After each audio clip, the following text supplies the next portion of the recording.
तौफीक अता फरमाए और उससे हुजूर से इनकी निस्बत और मोहब्बत और ज़्यादा हो।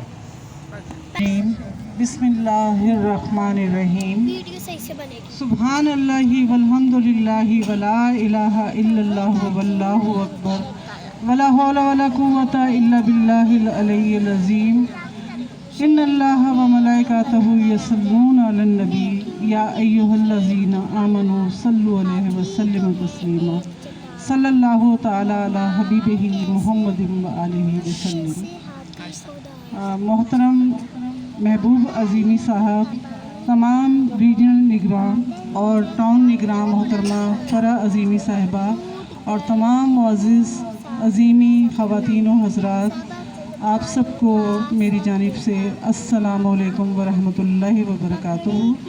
और हुज़ूर मुर्शिद करीम हज़रत ख्वाजा शमसुद्दीन अज़ीमी साहब की जानिब से भी आप सबको इस महफ़िल नबी सल्लल्लाहु अलैहि वसल्लम के निकात पे मैं मुबारकबाद पेश करती हूँ और हुज़ूर मुर्शिद करीम का सलाम आपकी खिदमत में अर्ज़ करती हूँ। आप सबके लिए हुज़ूर अब्बा जी की तरफ से बहुत दुआएं और आपको अल्लाह ताला अपने हिफ्ज़ व अमान में रखे, आपको अल्लाह ताला सेहत दे, तंदुरुस्ती दे और दीन दुनिया आखिरत की सारी नेमतें अता फरमाए। अल्लाह ताला ने हम सबको ये अज़ीम प्लेटफॉर्म सिलसिला अज़ीमिया का अता फरमाया है और हुज़ूर मुर्शिद करीम ख्वाजा शमसुद्दीन अज़ीमी साहब सैयदना हुज़ूर अलैहिस्सलातु वस्सलाम की तर्ज़ फ़िक्र के अलम बरदार बन के इस दुनिया में तमाम नौए इंसानी को ये तालीम दे रहे हैं कि हम सब सैयदना हुज़ूर अलैहिस्सलातु वस्सलाम के अदना ग़ुलाम हैं और आप सल्लल्लाहु अलैहि वसल्लम की तर्ज़ फ़िक्र हासिल करना हम सब की ज़िंदगी का बुनियादी मकसद है। अभी हमारी बहनों ने जो मकाले पेश किए, उन्होंने इंसान की ज़िंदगी के असल मकसद से आगाही से लेके सिलसिला अज़ीमिया के तारुफ़ को पेश किया और सिलसिला अज़ीमिया के तारुफ़ में इस बात का इयादा किया गया कि हम सब जो हैं हमें आदमी से इंसान बनना है, यानी कि यहाँ पे हमें ये जो हम सब अपने आप को हैं तो हम अल्लाह की ऐसी मखलूक है कि जिसको अल्लाह ताला ने कुरान पाक में कहा है कि आप मेरी अहसन तकवीम हैं और सुम्मा रददनाहु असफल साफलीन। लेकिन इंसान अल्लाह की अहसन तख्लीक होने के बावजूद नीचे से नीचे गिर गया है। तो इसका मतलब है कि कुछ गलतियाँ कोताहियाँ इब्ने आदम से हुई कि जिसकी वजह से अल्लाह के दिए हुए उस मुकाम से वो नीचे गिरा हुआ। तो यहाँ पे बहुत सारी बहनों ने अदब के हवाले से भी बात की और हुज़ूर मुर्शिद करीम ख्वाजा शमसुद्दीन अज़ीमी साहब ये फरमाते हैं कि बाअदब बानसीब और बेअदब बेनसीब। तो दो तर्ज़ फ़िक्र का जो है यहाँ पे इजहार किया गया है। एक तर्ज़ फ़िक्र वो है जो फर्मा बरदारी की तर्ज़ फ़िक्र है, एक तर्ज़ फ़िक्र वो है जो नाफरमानी की तर्ज़ फ़िक्र है। फर्मा बरदारी की तर्ज़ फ़िक्र जो है वो आपको अल्लाह तक लेके जाती है। जितने भी अम्बिया आए, सैयदना हुज़ूर अलैहिस्सलातु वस्सलाम ख़ातिमुन नबिय्यीन हैं, उन सब ने यही नौ इंसानी को पैगाम दिया कि जो अल्लाह ताला कह रहे हैं हमें वो करना है, मिनो अन वही हमें करना है। यानी जिस तरह अल्लाह ताला ने हुक्म दे दिया वो आमाल हमें वैसे ही करने हैं और जिन बातों से अल्लाह ताला ने मना कर दिया उनसे हमने दूर हो जाना है, वो काम हमने नहीं करने हैं। और ये सारी जितनी भी अम्बिया इकराम आए सब ने यही हिदायत दीन और इंसानी को। आखिरी नबी सल्लल्लाहु अलैहि वसल्लम के ऊपर कुरान पाक नाजिल हुआ और कुरान पाक पूरे का पूरा सैयदना हुज़ूर अलैहिस्सलातु वस्सलाम के अखलाक हैं। यानी जो कुछ भी अल्लाह ताला चाहते हैं आप सल्लल्लाहु अलैहि वसल्लम ने वैसी ही ज़िंदगी अपनी गुजारी। अल्लाह ताला ने आप सल्लल्लाहु अलैहि वसल्लम से फरमाया, कह दीजिए मेरा जीना, मेरा मरना, मेरी नमाज, मेरी कुर्बानी अल्लाह के लिए है آپ صلی اللہ علیہ وسلم کی زندگی کا کوئی عمل بھی ان کی اپنی ذات کے لیے نہ تھا، بلکہ انہوں نے جو کچھ بھی کیا اللہ کے لیے کیا، اور جو کچھ بھی سوچا اللہ کی معرفت اور نسبت سے سوچا۔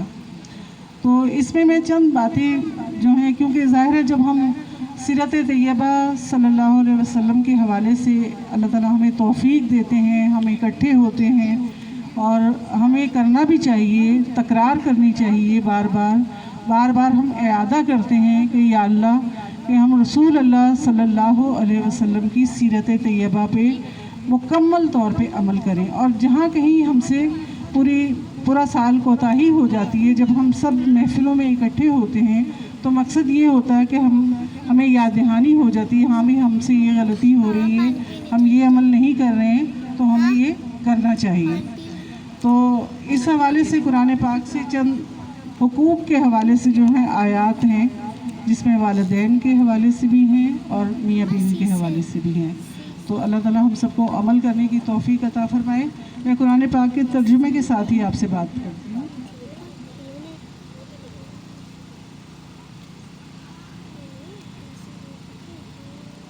والدین کے حوالے سے اللہ تعالیٰ نے قرآن پاک میں فرمایا ہے، اور ہم نے حکم کر دیا انسان کو اپنے ماں باپ سے بھلائی کرنے کا، پیٹ میں رکھا اس کو اس کی ماں نے تکلیف کے ساتھ، اور حمل میں رہنا، دودھ چھڑانا 30 مہینے میں ہوتا ہے، یہاں تک کہ اب وہ پہنچا اپنی قوت کو اور پہنچ گیا 40 برس۔ کہنے لگا اے میرے رب مجھے توفیق دے، میں شکر کروں تیرے احسان کا جو تو نے مجھ پر کیا اور میرے ماں باپ پر کیا، اور یہ کہ نیک کام کروں جس سے کہ تو راضی ہو، اور مجھے نیک اولاد دے، اور میں نے تیری طرف توبہ کی اور میں حکم ماننے والوں میں سے ہوں۔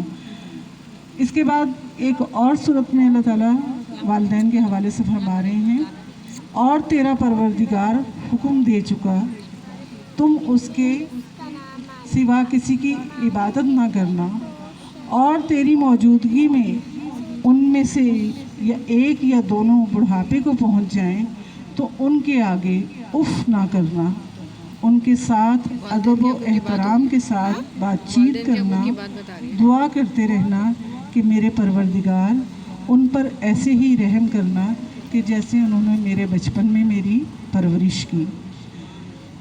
احادیث نبوی صلی اللہ علیہ وسلم کے حوالے سے اگر ہم بات کریں تو سیدنا حضور علیہ الصلوۃ والسلام نے فرمایا ماں کے قدموں کے نیچے جنت ہے۔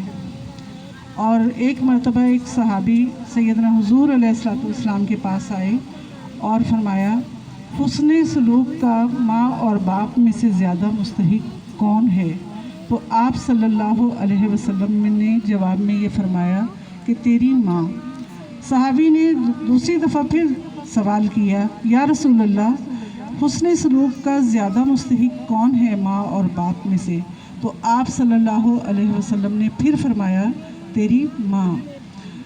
تیسری مرتبہ پھر انہوں نے پوچھا یا رسول اللہ زیادہ حسن سلوک کا ماں اور باپ میں سے مستحق کون ہے؟ تو آپ صلی اللہ علیہ وسلم نے تیسری مرتبہ بھی یہی فرمایا کہ تمہاری ماں۔ جب ان صحابی نے چوتھی مرتبہ سیدنا حضور علیہ الصلوۃ والسلام سے یہ سوال کیا کہ یا رسول اللہ ماں اور باپ میں سے زیادہ حسن سلوک کا مستحق کون ہے؟ تو پھر آپ صلی اللہ علیہ وسلم نے فرمایا تمہارا باپ، تمہارا باپ۔ والدین کے اولاد پر کیا حقوق ہے؟ آپ صلی اللہ علیہ وسلم نے فرمایا تیری جنت اور دوزخ تیرے ماں باپ ہیں، یعنی آپ جیسا سلوک اپنے ماں باپ کے ساتھ کر رہے ہیں اسی سے سمجھ جائیں کہ آپ اپنے لیے جنت کما رہے ہیں یا دوزخ کما رہے ہیں۔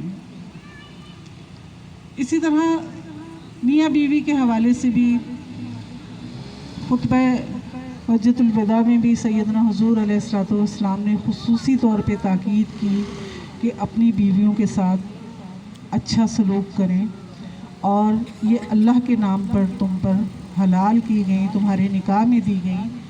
قرآن پاک میں اللہ تعالیٰ فرماتے ہیں میاں بیوی ایک دوسرے کا لباس ہیں۔ اور ایک اور صورت میں